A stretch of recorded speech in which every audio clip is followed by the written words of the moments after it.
Baik, assalamualaikum warahmatullahi wabarakatuh, kawan-kawan, teman-teman saya yang ada di YouTube semua. Pada kesempatan kali ini saya akan berbagi tips dan trik bagaimana kita bisa dengan mudah memahami tulisan-tulisan berbahasa Inggris. Nah, gitu ya. Jadi baik itu tulisan dalam bentuk artikel jurnal atau tulisan-tulisan lain yang memang ditulis dalam berbahasa Inggris. Ada caranya yang begitu mudah. Ya, saya contohkan ya teman-teman ya. Misalnya kita sedang membaca artikel ini, terus ada satu kata, kosakata yang kita nggak paham itu apa artinya. Misalnya kita baca some recent contributions ya. Terus misalnya kawan-kawan nih, kita nih nggak paham apa itu arti contributions, maka kita tinggal klik kata ini 2 kali dan teman-teman bisa lihat di samping sini sudah muncul artinya ya. Contributions artinya adalah sumbangan. Wah, begitu gampangnya ya memahami teks berbahasa Inggris dengan adanya aplikasi ini. Contoh lain, misalnya kita masih melanjutkan baca ya. Terus ketika kita ketemu kata yang asing, misalnya di sini ada kata staggering. Kita nggak tahu apa artinya kata ini. Nah, sama caranya nih kawan-kawan. Tinggal kita klik kata ini ya. Staggering means mengejutkan. Nah, jadi teman-teman akan sangat terbantu dengan adanya aplikasi ini dalam membaca teks-teks berbahasa Inggris ya. Nah, bagaimana caranya? Simak terus video ini sampai akhir. Oke? Oke, kawan-kawan, saya akan berbagi tips menginstal aplikasi tadi ya. Oke, bagi kawan-kawan yang belum kenal, perkenalkan nama saya adalah Anas Ruli Mukhlisin. Saya berasal dari Kalimantan Selatan dan alhamdulillah saya adalah alumni S1 dari UIN Sunan Kalijaga dari Fakultas Usuluddin dan Pemikiran Islam. Dan alhamdulillah saat S1 saya dapat beasiswa PBSP, program beasiswa santri berprestasi dari Kementerian Agama, dan selesai S1 dari UIN Jogja. Nah, makanya ini ya backgroundnya saya pakai gambar kampus alma mater saya. Alhamdulillah S2 saya insya Allah akan berangkat September nanti ke University of Toronto untuk melanjutkan master saya dengan beasiswa dari LPDP Kementerian Keuangan. Nah, jadi kesempatan kali ini saya akan share bagaimana saya dan kawan-kawan kita bisa dengan mudah membaca teks berbahasa Inggris yang tadi sudah kita contohkan sebelumnya.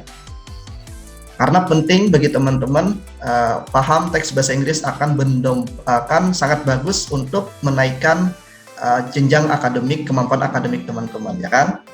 Oke, ini saya share screen terlebih dahulu biar teman-teman tahu caranya. Oke, untuk mendownload aplikasi Kamus tadi, nanti teman-teman bisa download di link yang akan kami tulis di bawah video ini. Jadi nanti kawan-kawan perlu mendownload aplikasi tersebut di Google Drive saya. Kebetulan karena dua aplikasi Kamus tersebut sudah saya simpan di Google Drive saya ya. Ada 2 yang perlu kawan-kawan download, yaitu yang pertama adalah Oxford Dictionary, terus yang kedua adalah Kamus 2 ini ya, R. Nah, karena yang Oxford Dictionary sudah saya download, maka saya hanya perlu mendownload yang ini. Oke, jadi kita download dulu ya kawan-kawan ya. Nah,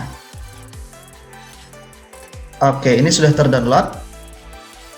Oke, download, tetap ya dilanjutkan saja.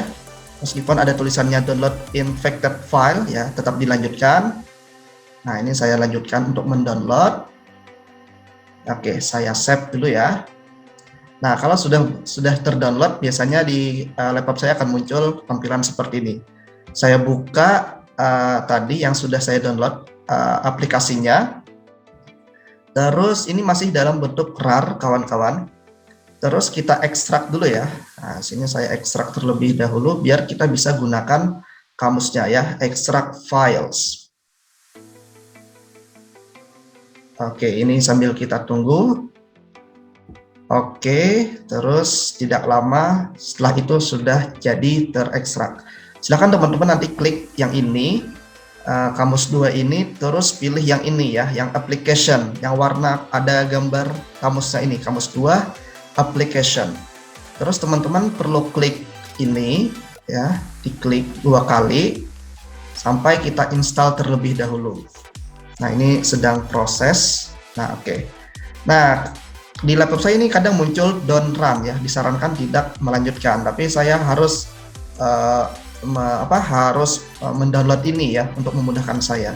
Jadi insya Allah aman ya, insya Allah filenya aman. Terus klik yang run away, nanti akan di-downloadkan ya, akan terinstall. Oke, ini sudah muncul. Nah, kamusnya sudah muncul. Nah, ini baru satu kamus yang kita buka.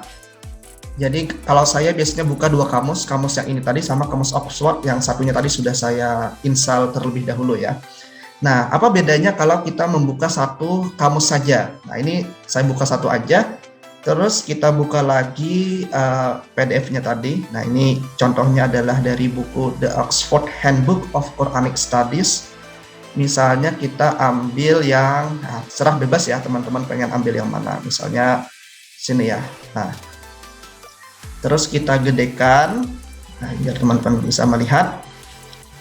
Kalau kita hanya buka satu aplikasi kamus 204 ini, misalnya kita klik kata signifikan ya, sekali saja kita klik, itu nggak muncul di kamus ini, artinya ya, nggak muncul. Munculnya kalau kita habis klik dua kali itu kita copy dulu. Nah ini, misalnya copy ya, klik copy dia akan muncul di tulisannya sini ya. Nah contoh lain event, klik dua kali terus klik kata copy ini, nah baru muncul ya.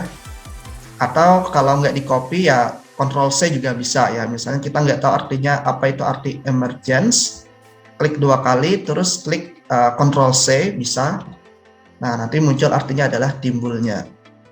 Terus society misalnya kita klik dua kali, kita perlu mengklik yang lambang copy ini dulu. Nah, baru muncul society, artinya adalah masyarakat. Nah, ini kalau kita hanya membuka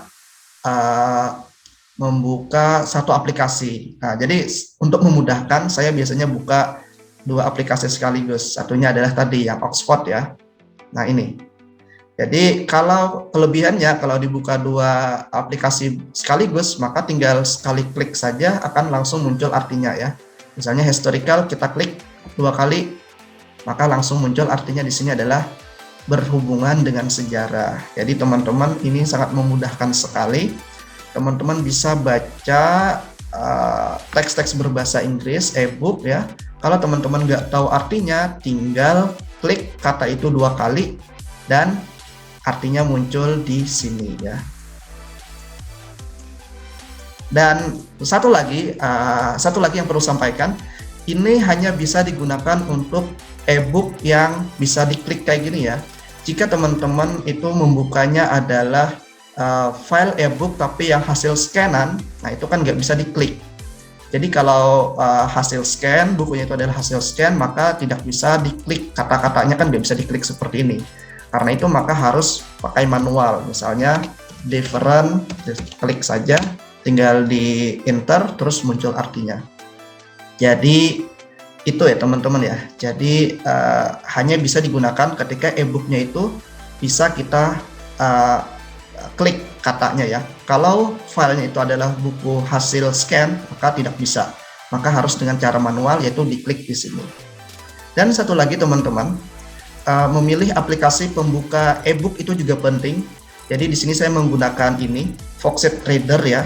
Jadi sebelumnya saya memakai aplikasi lain, memakai aplikasi pembaca PDF lain, tapi ternyata nggak bisa dengan sekali klik itu langsung muncul seperti ini ya. Dia itu di aplikasi sebelumnya, di pembaca e-book sebelumnya, saya misalnya klik conquest, itu harus yang kayak tadi ya, kayak sebelumnya saya nggak pakai aplikasi Oxford ya, misalnya saya klik conquest, maka saya harus klik yang copy ini dulu, baru kemudian muncul artinya di sini. Tapi untuk Foxit Reader, teman-teman cukup sekali klik ya, dengan syarat dibuka dua aplikasi tadi, maka artinya akan langsung muncul di kamus 204 ini tadi. Terus bagaimana misalnya kita pengen mendownload pembaca e-book Foxit Reader, itu gampang sekali teman-teman, tinggal masuk ke Google. Nah, sini saya contohkan, tulis Foxit Reader 90. Sini sudah muncul paling atas, yaitu teman-teman bisa mendownload secara free. Karena dengan membuka PDF dengan aplikasi ini, maka teman-teman bisa dengan sekali klik, teman-teman bisa menerjemahkan kosakata dalam teks bahasa Inggris tersebut. Begitu ya teman-teman ya. Jadi aplikasi ini sangat memudahkan kita untuk mengetahui kosakata. Tapi teman-teman juga perlu belajar grammar ya, karena kamus ini hanya membantu kosakata atau adapun memahami susunan kalimat, apakah kalimat ini kalimat tanya atau statement atau kalimat positif atau kalimat negatif atau kalimat aktif atau kalimat pasif, itu tentu teman-teman perlu belajar susunan structure dalam pembahasan grammar. Oke, begitu tips dari saya. Silahkan teman-teman habis ini bisa download kamus ini dan install, linknya sudah kami sediakan di deskripsi video ini. Semoga bermanfaat. Terima kasih. Wassalamualaikum warahmatullahi wabarakatuh.